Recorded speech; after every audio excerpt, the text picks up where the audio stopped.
सबसे पहले खबरों का मेन्यू कार्ड, यानी कि आज हम आपको क्या दिखाने जा रहे हैं। कवर स्टोरी 8 बजे, माननीय जनता सब देख रही है 8 बजे। संसद में कामकाज ही नहीं हो पा रहा है, ये हम आपको दिखाएंगे। और कश्मीर से देशहित का स्पेशल एडिशन, पीओके के दिल में हिंदुस्तान 8:27। सबसे पहले हेडलाइंस। कर्नाटक के अगले मुख्यमंत्री को लेकर बीजेपी विधायक दल की बैठक शुरू। सूत्रों के हवाले से खबर, लिंगायत समुदाय से ही होगा अगला मुख्यमंत्री। रेस में बसवराज बोम्मई और अरविंद बेलात के नाम।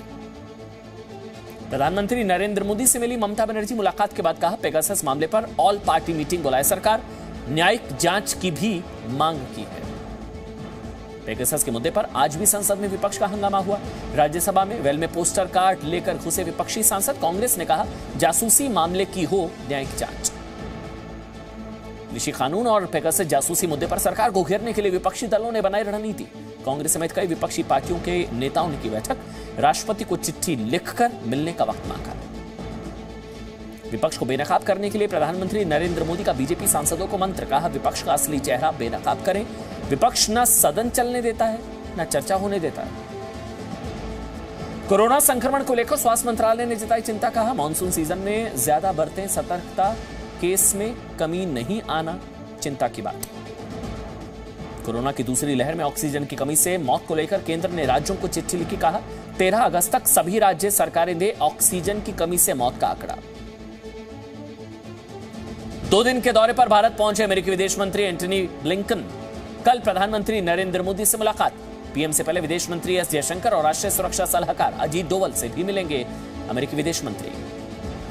गुजरात का हड़प्पा कालीन शहर धोलावीरा यूनेस्को की विश्व धरोहर में शामिल। पीएम मोदी ने ट्वीट कर बधाई दी, कहा इतिहास, संस्कृति और पुरातत्व में रुचि रखने वालों को यहां की यात्रा अवश्य करनी चाहिए।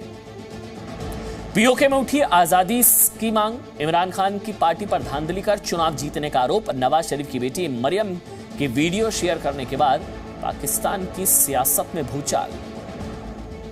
आज देशहित में हम आपसे एक संवाद करना चाहते हैं। आज आपसे एक सवाल, आप जहां काम करते हैं या नौकरी करते हैं, अगर आप वहां काम ही ना करें और किसी को काम करने ही ना दें तो आप पर कार्रवाई होगी, या हो सकता है आपका सैलरी कट हो। जो नियम जनता पर लागू होते हैं वो जन सेवकों पर क्यों नहीं? ये नियम हमारे माननीयों पर लागू नहीं होने चाहिए। आज देशहित इसी सवाल के साथ कि जिनका मकसद सिर्फ हंगामा खड़ा करना है, कैसे भी संसद में काम ना हो, यह सुनिश्चित करना हो उन्हें आपके हमारे टैक्स से सैलरी क्यों मिले, उन पर क्या कार्रवाई होनी चाहिए। जो नेताजी माननीय बनकर संसद में पहुंचते हैं वो वहां जाकर अपना काम करते भी हैं या नहीं? यह गंभीर सवाल देश की संसद में सांसदों के व्यवहार को देखते हुए खड़ा हुआ है। 19 जुलाई से संसद का मानसून सत्र चल रहा है, 19 जुलाई से, और पहले ही दिन से विपक्षी दलों के सांसद संसद के अंदर कामकाज ही नहीं होने दे रहे। दोनों सदनों में कार्रवाई 2-2, 3-3 बार स्थगित हो रही है। जरूरी चर्चा ही नहीं हो पा रही है, विधायी कामकाज हो ही नहीं पा रहा है। परेशान होकर आज देश के प्रधानमंत्री नरेंद्र मोदी को भी कहना पड़ा कि देश को यह पता चलना चाहिए कि संसद के काम में रुकावट डाल कौन रहा है। ये प्रधानमंत्री ने कहा। ये सब मिनिस्टर बैठे हैं, आप मंत्रियों के कामकाज में अवरोध पैदा कर रहे हो, आप मंत्रियों के कामकाज में अवरोध पैदा करते हो। सारे मंत्री बैठे हैं, अधीर रंजन जी, सब मंत्री बैठे हैं, आपको दिख नहीं रहे हैं क्या? आप मंत्रियों के कामकाज में अवरोध पैदा कर रहे हो, तख्तियां लगकर आप उनको भाषण नहीं देने दे रहे हो, उनका वक्तव्य नहीं देने दे रहे हो। ये आप लोकतंत्र की परंपराओं का आप तोड़ रहे हो। तो ये तो देश की जनता देख रही है भाई कि संसद में विपक्षी दल के सांसद क्या कर रहे हैं और किन मुद्दों पर शोर मचा रहे हैं। बहुत जरूरी है समझना। देश कोरोना की त्रासदी झेल रहा है, अभी खत्म नहीं हुआ है कोरोना, आंकड़े बढ़ने लगे हैं, थर्ड जो वेव उसका डर है। लेकिन लगता है कि हमारे माननीयों को देश के स्वास्थ्य से ज्यादा अपने सियासी सेहत की ज्यादा चिंता है। देश का बड़ा हिस्सा बाढ़ बारिश से प्रभावित है, विपक्षी दल के सांसदों को चिंता ही नहीं है, चर्चा ही नहीं कर रहे हैं। देश में महंगाई बड़ा मुद्दा है, कोई विपक्षी दल इस मुद्दे पर गंभीर नहीं है, बात ही नहीं करना चाहता। कोरोना काल में लाखों लोगों के रोजगार पर संकट खड़ा हो गया, विपक्षी दल के सांसद इस मुद्दे पर भी चर्चा से आखिर क्यों भाग रहे हैं? पूरी संसद पिछले 8 दिन से ठप पड़ी है। इसलिए ठप पड़ रही है क्योंकि पेरिस के एक पोर्टल ने बेसिर पैर की कुछ खबर छाप दी। देश की करीब 140 करोड़ आबादी के मुद्दों पर वो टूल किट भारी पड़ रही है।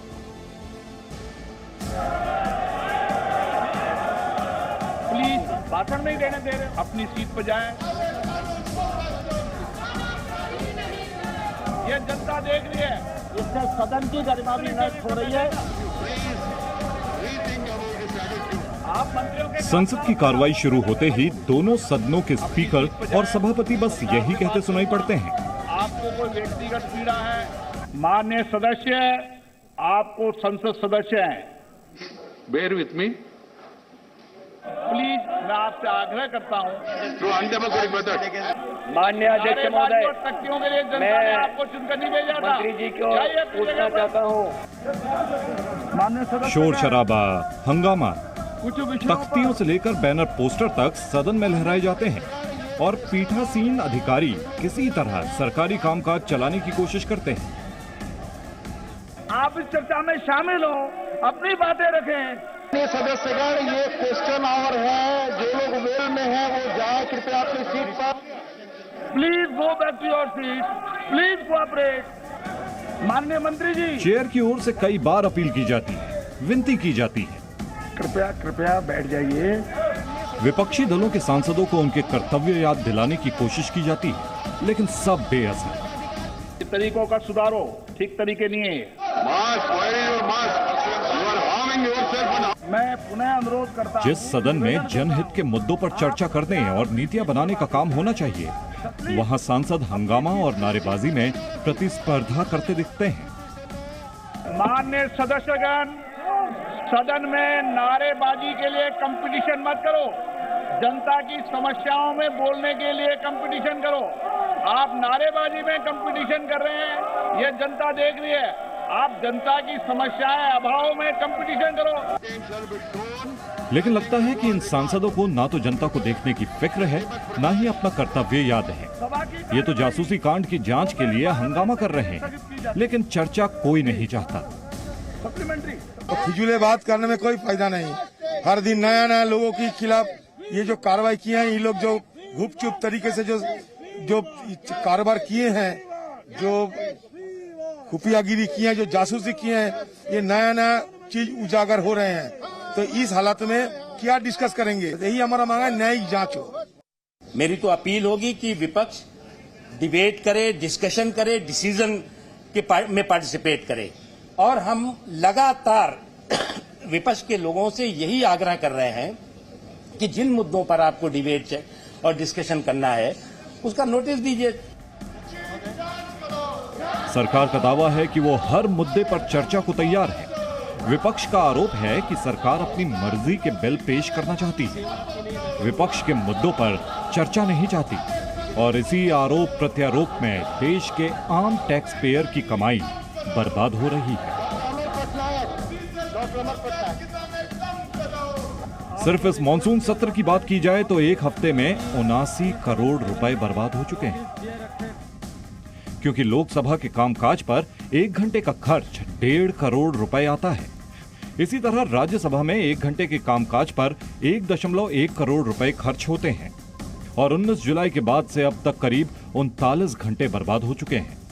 और इस सदन में अब तक 28 घंटे सिर्फ सांसदों के शोर शराबे के कारण बर्बाद हुए हैं।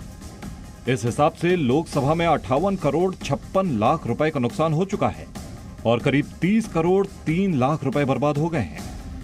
इस तरह दोनों सदनों में करीब 89 करोड़ रुपए अब तक बर्बाद हो चुके हैं। पेगासस में मैं चाहती हूँ कि प्राइम मिनिस्टर एक ऑल पॉलिटिकल पार्टी मीटिंग बुलाए, मीटिंग बुला के सबको साथ बात करके ओपिनियन लेके कोई ना कोई सुप्रीम कोर्ट से इंक्वायरी हम लोग को होना चाहिए। माननीय सदस्य, और इस तरह जो पैसा देश की नीतियां बनाने, देश की समस्याओं पर चर्चा करने और जनता के हित के मुद्दों पर मंथन के लिए खर्च होना था, वो पानी में बह रहा है। रविंद्र कुमार, जी मीडिया, दिल्ली। देखिए, देश का पैसा सिर्फ संसद के हंगामे में नहीं बर्बाद हो रहा। आपको यह भी समझना चाहिए कि सिर्फ एक सांसद को आप अपना वोट देकर संसद में अपने क्षेत्र के मुद्दे उठाने के लिए भेजते हैं। सांसद, माननीय जनप्रतिनिधि, आपका प्रतिनिधि, उनके चुनाव में भी काफी पैसा खर्च होता है। वो भी आपका ही पैसा है, टैक्स पेयर्स का, हमारा पैसा है, वो देशवासियों के टैक्स का पैसा होता है। वो आप ये जानकर हैरान हो सकते हैं कि 2 साल पहले देश में जो आम चुनाव हुए थे ना, उसमें चुनाव के दौरान करीब 55 से 60 हजार करोड़ रुपए खर्च हुए थे। इस खर्च में उम्मीदवार और पार्टी की ओर से किए गए खर्चों को अगर हटा भी दिया जाए तो सिर्फ भारतीय चुनाव आयोग के ही 10-12 हजार करोड़ रुपए खर्च हुए थे। 10 से 12 हजार करोड़। अगर कुल खर्चे को भारत के मतदाताओं के बीच बांट दिया जाए तो सांसद चुनने में एक वोट डालने के पीछे करीब 700 रुपए खर्च किए गए। एक सांसद को अगर आपने वोट डाला मतलब तो आपके वोट पर 700 रुपए खर्च हुए। लेकिन वो काम कर रहे हैं नहीं कर रहे हैं, ये बड़ा सवाल है। और इसी को लेकर प्रधानमंत्री ने भी ये बात कही कि देश को जानना चाहिए कि कौन संसद में काम ही नहीं होने दे रहा है। सच सामने आना बहुत जरूरी है। इस बीच एक बड़ी खबर आपको बता दें, बसवराज बोम्मई कर्नाटक के अगले सीएम होंगे। ये बहुत बड़ी खबर है, तय हो गया नाम। और येदियुरप्पा का करीबी बताया जाता है इन्हें, और वो भी लिंगायत समुदाय से ही आते हैं। इस्तीफा दिया था पिछले दिनों येदियुरप्पा ने, और अब जो है बसवराज बोम्मई कर्नाटक के अगले मुख्यमंत्री, इनका नाम चल रहा था और विधायक दल की बैठक में इनको नेता चुन लिया गया है। येदियुरप्पा के करीबी माने जाते हैं, लिंगायत समुदाय से आते हैं। कर्नाटक को अगला मुख्यमंत्री मिल गया है बसवराज बोम्मई, कर्नाटक के अगले मुख्यमंत्री। येदियुरप्पा ने इस्तीफा दिया और उसके बाद अब विधायक दल का नेता चुन लिया गया। Govind Karjol ji, R Ashok ji, K Eshwarappa ji, B Sriramulu ji, S T. Somashekar ji, Purnima Srinivas ji, and newly elected legislative party leader and new chief minister will be Sri Basavaraj Bommai ji. I invite Bommai ji to come to the stage.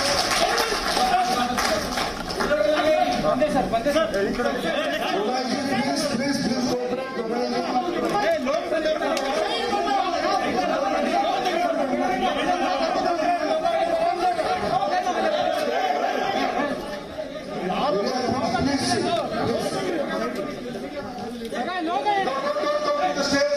Welcome to the stage.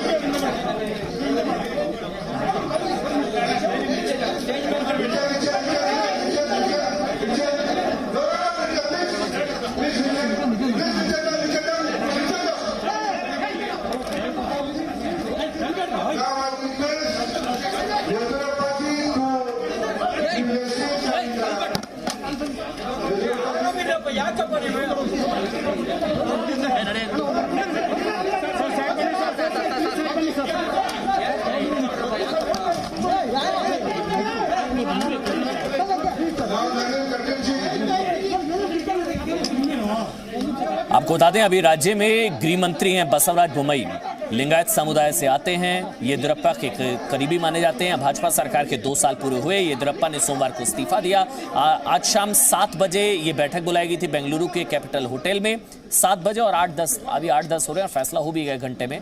विधायक दल का नेता चुन लिया गया। तस्वीर आप सामने देख रहे हैं। लिंगायत समुदाय से आते हैं, येदियुरप्पा के करीबी माने जाते हैं। 2 साल भाजपा सरकार के 2 साल पूरे हुए और नया मुख्यमंत्री कर्नाटक को मिल गया है। ये पहले से तय था कि विधायकों से होगा, लिंगायत समुदाय से होगा। गृह मंत्री बसवराज बोम्मई, कर्नाटक के गृह मंत्री बसवराज बोम्मई, कर्नाटक के मुख्यमंत्री।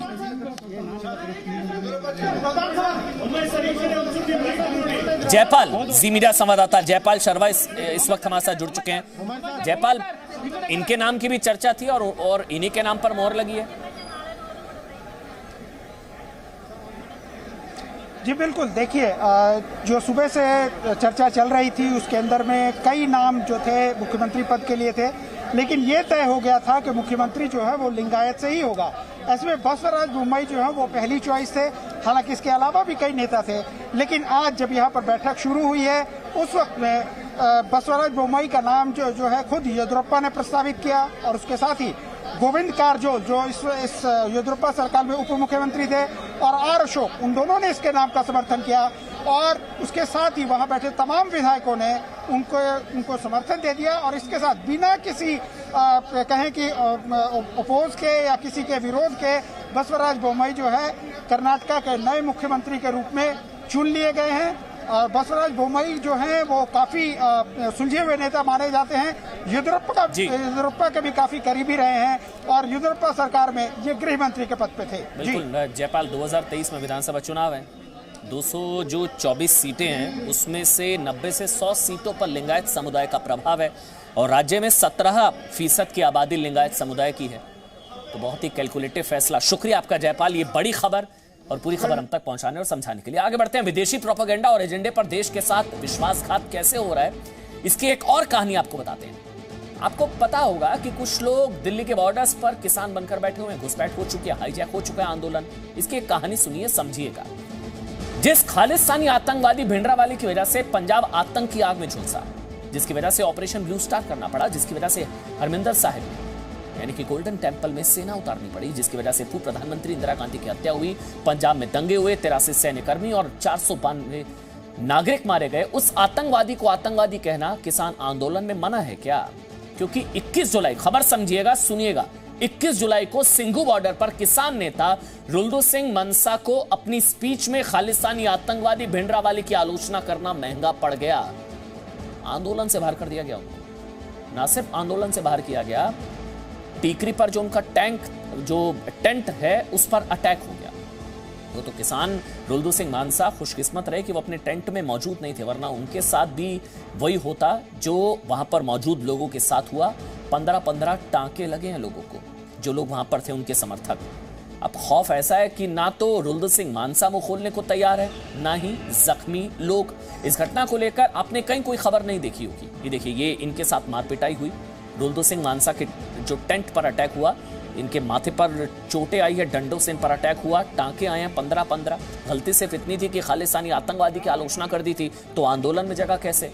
इस घटना को लेकर कोई खबर नहीं दिखा रहा है, संसद में कोई प्रदर्शन नहीं करेगा। किसी सांसद को सवाल पूछते आपने नहीं देखा होगा कि मतलब टेंट जो है वो किसान का, तो अटैक किसका? क्या खालिस्तानी समर्थकों ने अटैक किया? ये सबसे बड़ा सवाल इस वक्त यही उठ रहा है कि इनको कब उठाया जाएगा, क्योंकि अब तो लखनऊ कूच की तैयारी कर रहे हैं लोग।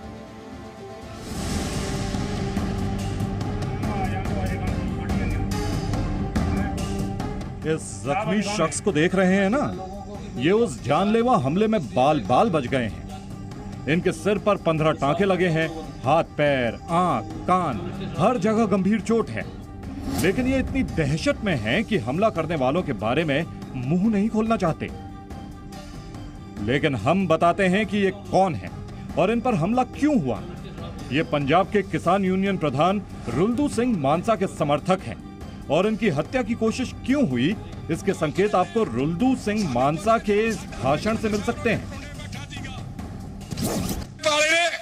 भौंकदे ने, सानू पता जेड़ा साडा पहला निशान हो गया, टुंडे बैठा सीगा, साडे नौजवानों नू भड़काता, उत्थे बैठा भड़काई गयागा, ते साडा 25,000 नौजवान पुलिस दे मुकाबलियां दे विच शहीद होया। उत्थे बैठे दा ओहदा कुछ नहीं गया।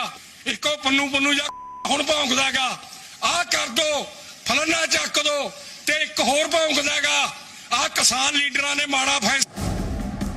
एक हफ्ते पहले रुल्दू सिंह मानसा का दिया यही भाषण अब उनकी जान के लिए खतरा बन चुका है। खालिस्तानी आतंकी गुरपतवंत सिंह पन्नू और भिंडरावाले के समर्थक अब रुल्दू सिंह मानसा की जान के दुश्मन बन बैठे हैं। ताजा मामला बहादुरगढ़ के सेक्टर 9 कम्युनिटी सेंटर के पास का है। वहां पंजाब किसान यूनियन के नेता रुल्दू सिंह मानसा का कैंप है। आरोप है कि सोमवार रात 9:30 बजे उस कैंप में कुछ हमलावर आते हैं। वो रुल्दू सिंह मानसा को खोजते हैं। जब उन्हें रुल्दू सिंह मानसा वहां नहीं मिलते हैं तो उनके कैंप में बैठे कुछ मासूम किसानों पर ही उन हमलावरों ने डंडे और लाठी से हमला कर दिया। इस हमले में मानसा जिला के गुरविंदर सिंह गंभीर रूप से घायल हो गए। उनके सर पर गहरी चोटें आई हैं। पता नहीं किस बात से कुछ दस्या नहीं उन्होंने, ऐं गई क्या कहते रुल्दू दस के। गुरविंदर दहशत में है और हमलावरों के बारे में पुलिस में शिकायत तक नहीं की है। और ये दहशत क्यों है? क्यों इन्हें पता है कि रुल्दू सिंह मानसा ने किसान आंदोलन की आड़ में खालिस्तानी एजेंडे का विरोध किया और अब उन पर हमले हो रहे हैं। संयुक्त किसान मोर्चा ने रुल्दू को तो 15 दिन के लिए सस्पेंड भी कर रखा है। पन्नू का बयान है, चक लो तलवारां, चक लो गंडासे, आ कर लो, फलाना कर लो। उन्होंने भड़काया, भड़काईबाजी कर दिया। असी कहा भी आ पार्टी की भाई कुछ कहना नहीं गा। एक ने होर ने अमरीका जी बैठा, वो गालां कढ़े। मैं उन्होंने खिलाफ जरूर बोलना, जमा नहीं मुकरदा। रुल्दू सिंह मानसा पंजाब के बड़े किसान नेताओं में से एक है।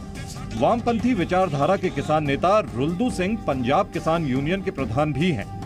लेकिन जब इन्होंने खालिस्तानी आतंकियों का विरोध किया तो संयुक्त किसान मोर्चा ने इनके ऊपर ही कार्रवाई कर दी। संयुक्त मोर्चे ने जो कोई फैसला करागा भी मैनू सस्पेंड किया, मैं संयुक्त मोर्चे का फैसला सिर मत्थे मानदा, पर मैनू हजे ये नहीं पता लग्या मैनू किहड़ी गल तो सस्पेंड कराया। अब ये सवाल देश की जनता के सामने है कि आंदोलन के नाम पर जिस उत्पात में देश के प्रधानमंत्री की मौत की मन्नतें मांगी जाएं, जिस आंदोलन में हिंदुस्तान के टुकड़े करने की कोशिश करने वाले आतंकी सरगना भिंडरावाले के पोस्टर लगाए जाएं, अलगाववाद का भजन रटा जाए, खालिस्तानी प्रोपेगेंडा चलाया जाए, वहां संयुक्त किसान मोर्चा को सांप सूंघ जाता है। और जब एक किसान नेता इस प्रोपेगेंडे के खिलाफ आवाज उठाता है तो उस पर कार्रवाई की जाती है। जाहिर है इस किसान आंदोलन में खालिस्तान के संक्रमण का शक अब और गहराता जा रहा है और जरूरत है कि सरकार और सुरक्षा एजेंसियां ऐसे देश विरोधी एजेंडों को नेस्तनाबूद करें। अमित भारद्वाज, जी मीडिया, बहादुरगढ़, हरियाणा। और देश में अब बात करेंगे अपराध और अपराधियों के खिलाफ कानूनी एक्शन के योगी मॉडल की। यूपी में अवैध संपत्ति के खिलाफ योगी सरकार ने अब तक की सबसे बड़ी कार्रवाई की है। और क्यों हम ये कह रहे हैं ये सबसे बड़ी कार्रवाई है, इसका जवाब इस संख्या में है। ये कुल कितनी रकम है जानते हैं आप? 2, 5, 4 और उसके आगे कितने जीरो हैं गिनिए। 1, 2, 3, 4, 5, 6, 7, 254 पर कुल 7 जीरो हैं। ये कुल रकम हुई 2 अरब 54 करोड़ रुपए। योगी सरकार ने उत्तर प्रदेश की राजधानी लखनऊ में एक परिवार की 2 अरब 54 करोड़ की संपत्ति, अवैध संपत्ति जब्त करी है। फिर से सुनिए, 2 अरब 54 करोड़। अब आप सोच रहे होंगे कि आखिर वो आदमी कौन है, वो कैसा परिवार है जिसके पास अरबों की अवैध संपत्ति थी। ये वो शख्स, इसका नाम अजमत अली है। 30 साल पहले अजमत अली निसार अली नाम के व्यक्ति के यहां 1200 रुपए महीने की नौकरी करते थे, लेकिन कुछ ही सालों बाद ये मेडिकल कॉलेज के मालिक बन बैठे। पुलिस के मुताबिक सरकारी जमीनों पर कब्जा करने के अवैध कारोबार से ये जल्द ही अरबपति बन गए। इस अवैध धंधे में अजमत अली का बेटा मोहम्मद इकबाल भी शामिल था। मोहम्मद इकबाल उत्तर प्रदेश में समाजवादी पार्टी की सरकार के दौरान दर्जा प्राप्त राज्य मंत्री रहे थे। लखनऊ की कमिश्नरेट पुलिस ने बाप बेटे के खिलाफ कार्रवाई करते हुए इनकी 2.5 अरब से ज्यादा की अवैध संपत्तियां सीज कर ली। 2.5 अरब जितनी संपत्तियां जब्त की गई हैं उनका पाई जोड़कर पुलिस ने जो राशि बताई है वो है 2 अरब 54 करोड़ 45 लाख 2,951 रुपए। अब सवाल यह कि आखिर 1200 रुपए महीने की नौकरी करने वाले शख्स ने सरकार और प्रशासन के होते हुए भी अरबों की सरकारी जमीन पर कब्जा कैसे कर लिया?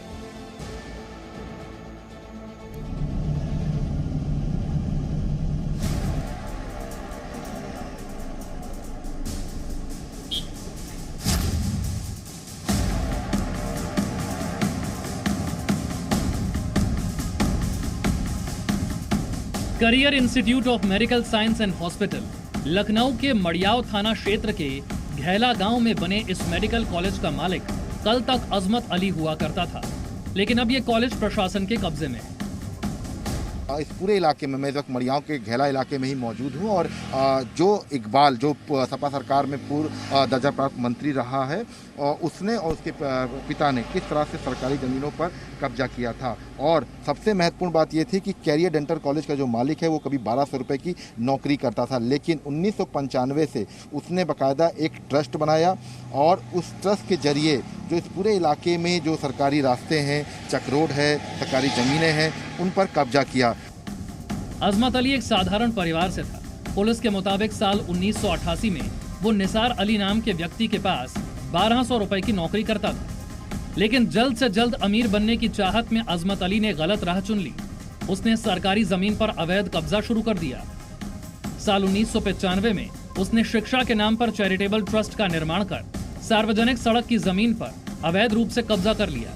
एक तरफ वो जमीन पर अवैध तरीके से कब्जे कर रहा था, दूसरी ओर उस जमीन पर मेडिकल कॉलेज, हॉस्टल और दूसरी इमारत बनाते हुए आगे बढ़ रहा था।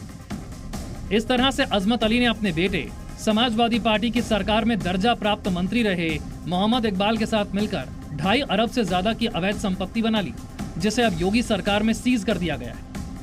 संबंधित अभियुक्तगण अजमत अली एवं मोहम्मद इकबाल की अवैध अर्जित संपत्ति जिसकी कुल कीमत 2 अरब 54 करोड़ 45,02,951 रुपये है। आज सक्षम न्यायालय के द्वारा राज्य के हक में कुर्क किया। लखनऊ कमिश्नरेट पुलिस के मुताबिक सोमवार को कार्रवाई के दौरान जब्त की गई 2.5 अरब रुपए से ज्यादा की संपत्ति में मेडिकल कॉलेज, 7 हॉस्टल, 5 जगहों पर जमीनें और 10 करोड़ से ज्यादा राशि की गाड़ियां शामिल हैं।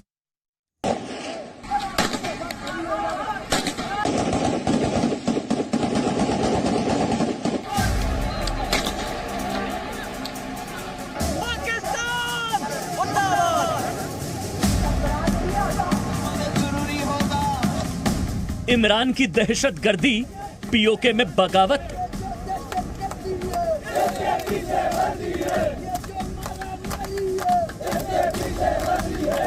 अगर ऐसी हरकत की तो मैं इंडिया को पुकारूंगा कि आपसे वो अच्छे हैं कि वो कम से कम ये काम तो नहीं करते जो आपने किया है यहाँ पे। पीओके भारत को पुकार रहा है।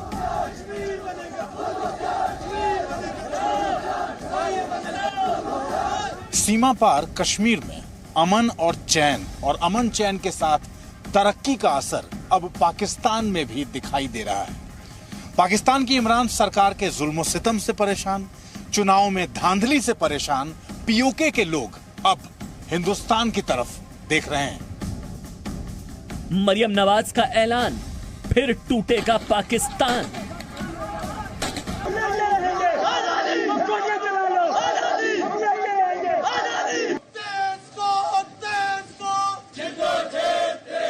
जब वो इमरान खान के खिलाफ अटैक कर रही हैं, वो यही आ रही है ना कि इमरान खान हमारे देश को एक ऐसे रास्ते पे ले जा रहा है जिस पर हमारे देश का एक तरह से बहुत ही ज्यादा नुकसान और कोई फ्यूचर नहीं है हमारे देश का। पीओके की कसक दोनों तरफ। कुछ हिस्सा उनके हाथ चला गया, गैर कानूनी तरीके से कब्जा करके रखा और वो कसक अभी भी हमारे दिलों में है। पीओके के दिल में हिंदुस्तान।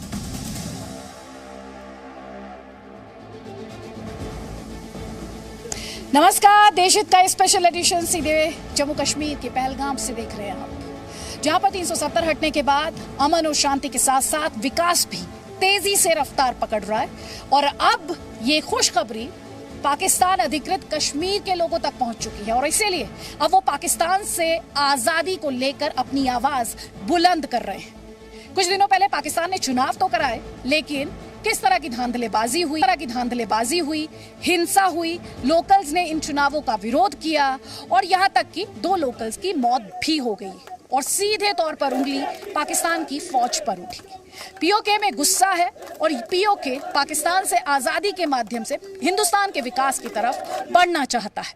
अब बड़ी बात यह है जो हम आप तक पहुंचा रहे हैं वो ये कि पीएमएल नवाज की उपाध्यक्ष मरियम नवाज भी अब पीओके के सुर में सुर मिलाती दिखाई दे रही हैं।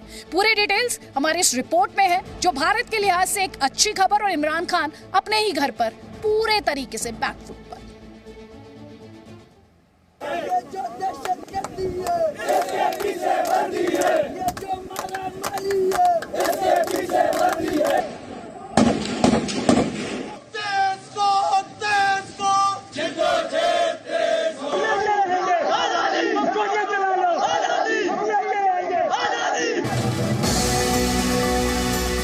पाकिस्तान ने पीओके में चुनाव तो करवा दी, लेकिन इमरान खान की पार्टी पाकिस्तान तहरीके इंसाफ ने इन चुनावों में जिस तरह की हिंसा और धांधली की, उसके बाद पीओके में कुछ इस तरह का गुस्सा फूट रहा है।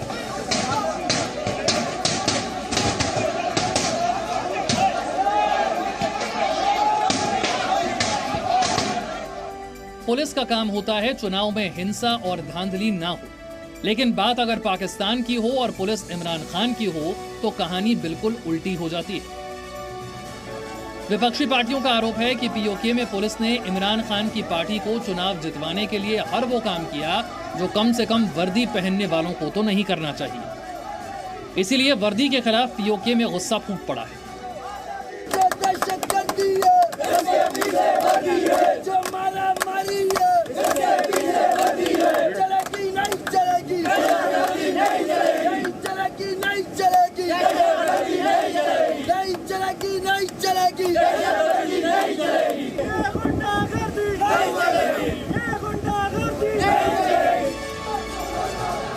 ये पीओके की नीलम वैली का इलाका है, जहां लोगों ने चुनाव में हिंसा के खिलाफ उग्र प्रदर्शन किया। चुनाव के बाद भी पीओके में हिंसा हुई, जिसके विरोध में सड़कों पर जलते हुए टायर रखकर प्रदर्शन किया गया। पुलिस से भी प्रदर्शनकारियों की जोरदार झड़प हुई।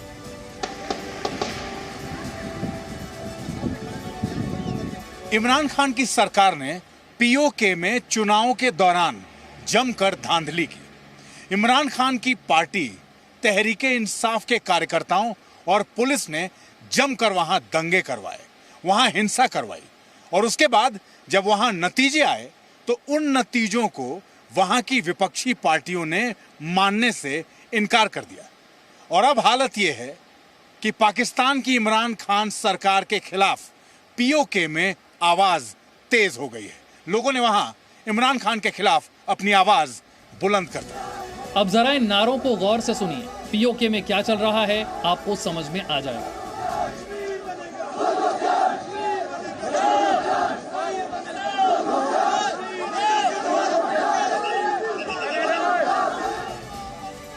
पीओके में लोग पाकिस्तान की सरकार से कितने नाराज हैं, इमरान खान की सरकार को वो कितना नापसंद करते हैं, इस नारेबाजी से समझा जा सकता है। लोगों के अंदर अब पुलिस की बंदूकों का डर खत्म हो रहा है और सशस्त्र पुलिस के सामने पाकिस्तान मुर्दाबाद के नारे लगाए जा रहे हैं। पाकिस्तान मुर्दाबाद,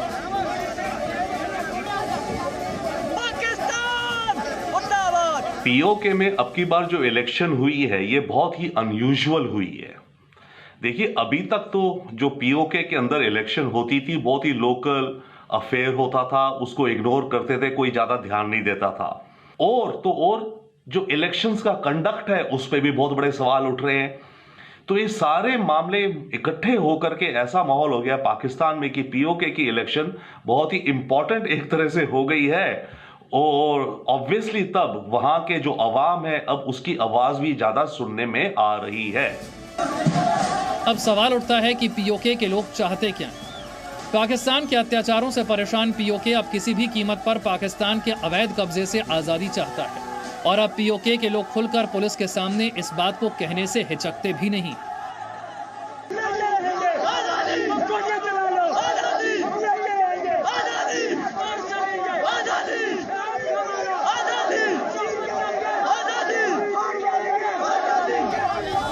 अब आप ये भी समझिए कि इस बार पीओके में लग रहे आजादी के नारों से पाकिस्तान बेचैन क्यों हो गया। पाकिस्तान और खास तौर पे पीओके में पाकिस्तान सरकार के खिलाफ, इमरान खान के खिलाफ किस हद तक की नाराजगी है, इसका अंदाजा आप इस बात से लगा सकते हैं कि वहां की मुख्य विपक्षी पार्टी पीएमएल की लीडर मरियम नवाज, जो कि वहां के पूर्व प्रधानमंत्री नवाज शरीफ की बेटी हैं, उन्होंने पीओके की आजादी का नारा ट्वीट किया, और उस ट्वीट के बाद वहां बवाल और बढ़ गया है। उस ट्वीट के बाद अभी जो हाल का घटनाक्रम है वो ये है कि वहां के लोग अब खुलकर पाकिस्तान के खिलाफ और भारत के साथ आने की बात कर रहे हैं। पहले पीओके में हो रही ज्यादती को पाकिस्तान की सभी राजनीतिक पार्टियां दबाने की कोशिश में रहती थी, लेकिन इस बार पीओके में आजादी वाले नारे खुद पाकिस्तान की मुख्य विपक्षी पार्टी PMLN की नेता मरियम नवाज ने ट्वीट किए, और इस ट्वीट के साथ मरियम नवाज ने बाकायदा इमरान खान को कोसते हुए पीओके में हो रही इस बगावत को पाकिस्तान के साथ साथ पूरी दुनिया के सामने एक्सपोज कर दिया। आज पीटीआई की फर्जी जीत के पहले दिन कश्मीर में पहली बार स्वतंत्र कश्मीर का नारा लगा। जब आप अब लोगों के वोट लूटते हैं, उन पर अत्याचार करते हैं, तो ऐसी ही घटनाएं सामने आती हैं। पाकिस्तान का मुख्य विपक्षी नेता अगर खुद सारी दुनिया को बता रहा हो कि पाकिस्तान की सरकार पीओके में अत्याचार कर रही है, तो कुछ भी कहने को बाकी नहीं रह जाता। मरियम नवाज शरीफ ये कह रही हैं कि देखिए, इमरान खान हमारे देश को चलाने में सक्षम नहीं है, इन्होंने हमारे देश पे कंट्रोल खो दिया है, हमारा देश बट रहा है, हमारा देश टूट रहा है। इस तरह के वीडियो आ रहे हैं हमारी आजाद कश्मीर से, जो कि कहते हैं कि हम भारत के साथ जुड़ेंगे, और इसके देखते हुए तो आजाद कश्मीर भी भारत को चला ही जाएगा, क्योंकि देखिए अवाम वहां की ऐसे कह रही है, वहां की अवाम दुखी है क्योंकि इमरान सरकार ढंग से काम नहीं कर रही है। ये तमाम सबूत इस बात की गवाही दे रहे हैं कि पीओके में पाकिस्तान का अत्याचार अब एक्सपोज्ड हो चुका है। इमरान खान बंदूक और हिंसा के दम पर पीओके के लोगों की आवाज दबाने की कोशिश कर रहे हैं, लेकिन बहुत दिनों तक ये आवाज दब नहीं पाएगी। शोपियां, जम्मू कश्मीर से अमित प्रकाश के साथ ब्यूरो रिपोर्ट, जी मीडिया।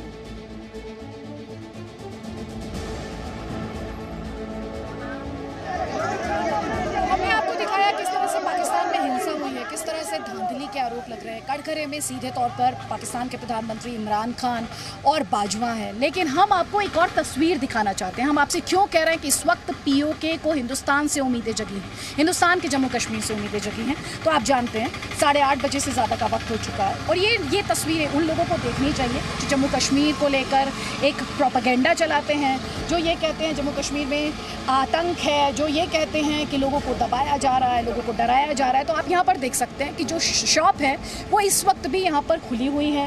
रेस्टोरेंट में लोग आराम से खाना खा रहे हैं। पूरे दिन में हमने ये देखा कि यहाँ पर बड़ी संख्या में टूरिस्ट आए हुए हैं जिनके रहने के पुख्ता इंतजाम किए गए हैं। तो आप देख सकते हैं कि जो प्रोपेगेंडा आप लगातार टीवी स्टूडियोज में या कुछ पॉलिटिकल पार्टीज के जो नुमाइंदे हैं या नेता हैं उनके माध्यम से देखते हैं, वो प्रोपेगेंडा किस तरह से एक्सपोज हो जाता है जब इस तरह की तस्वीरें घाटी से आती हैं। क्योंकि मैं इस वक्त पहलगाम में खड़ी हूँ। हम ये भी चाहते हैं कि भारत में जहां एक तरफ विकास का ये नैरेटिव तेजी से आगे बढ़ रहा है और पाकिस्तान का प्रोपेगेंडा लगातार एक्सपोज होता जा रहा है, उसमें एक और इंटरेस्टिंग डेवलपमेंट ये है कि पीओके में लोकल्स तो पाकिस्तान के खिलाफ है ही। अब जो इमरान खान के पॉलिटिकल ओपोनेंट्स हैं, बिलावल भुट्टो जरदारी का स्टेटमेंट भी आपको याद होगा, उन्होंने कहा था कश्मीर की समझ नहीं है इमरान खान को। और अब मरियम नवाज के ये कहने के साथ कि ये पीओके मांगे आज़ादी का जो वीडियो है उसके ट्वीट करने के साथ एक बात तो साफ है कि विपक्षी दल भी इस वक्त भारत की तरफ उम्मीद भरी नजरों से देख रहे हैं।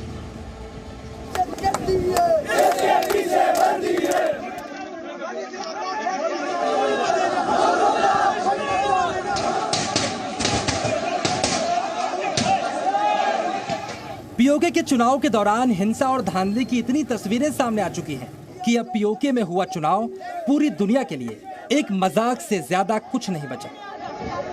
पाकिस्तान मुर्दाबाद।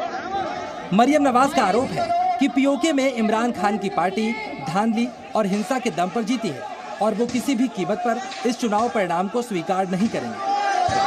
शारदा मैदान जंग बन गया, या अल्लाह खैर। मरियम नवाज इसके सबूत के तौर पर कई वीडियो भी ट्वीट कर चुकी हैं।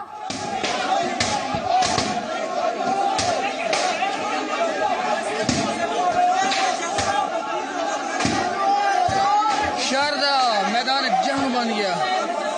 इस वीडियो में दिखाई पड़ रहा है कैसे इमरान खान की पार्टी के लोग पीओके में दहशतगर्दी मचा रहे हैं।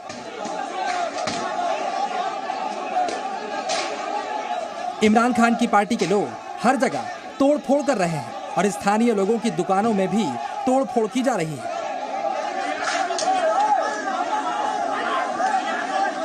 यह सिर्फ एक वीडियो है, लेकिन इस तरह के कई वीडियो सोशल मीडिया में मौजूद हैं जो पीओके में इमरान खान के अत्याचार का सबूत है। पाकिस्तान में अत्याचार बढ़ रहे हैं और बंदूक के दम पर लोगों की आवाज दबाई जा रही है। इसलिए अब पीओके के लोग भारत की तरफ उम्मीद भरी निगाहों से देख रहे हैं।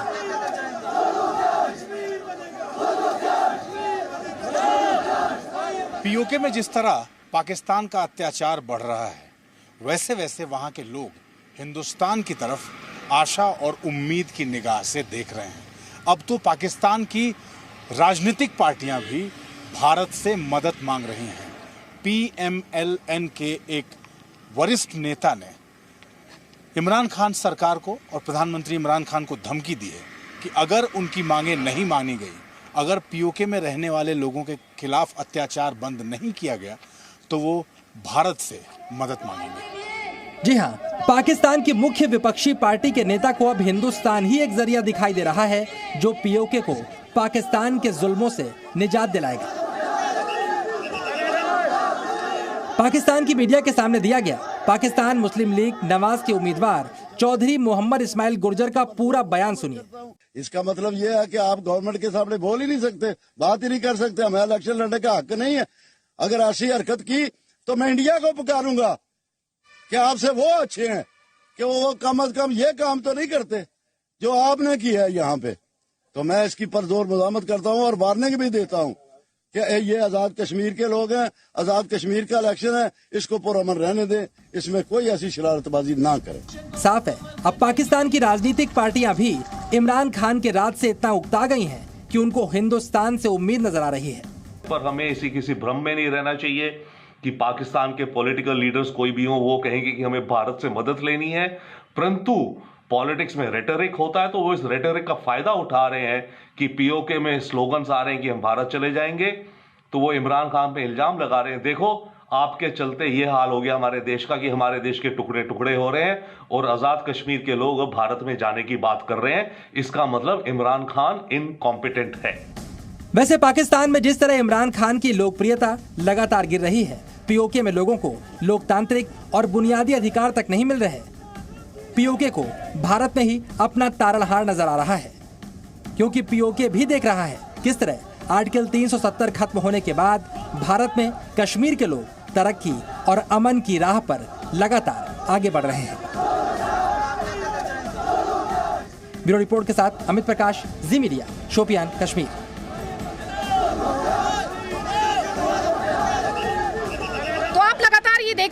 देख रहे हैं कि एक तरफ पीओके जहां पर विरोध की आवाज, इमरान खान के खिलाफ बगावत, बाजवा के खिलाफ बगावत, तो दूसरी तरफ भारत का जम्मू कश्मीर, पीओके भी वैसे भारत का ही अभिन्न हिस्सा है, लेकिन आप देख रहे हैं यहाँ पर लाइफ नॉर्मल विकास रफ्तार पकड़ता हुआ। और शायद यही वजह है कि लगातार पीओके में हिंदुस्तान को लेकर इतनी ज्यादा चर्चा है और पॉलिटिकल पार्टीज भी जो है पाकिस्तान की इस समय भारत की तरफ उन भारत पर एक तरह की डिपेंडेंसी जिसकी आलोचना पाकिस्तान में हो रही है। Presenting B News app available on Google Play and App Store. Download it now.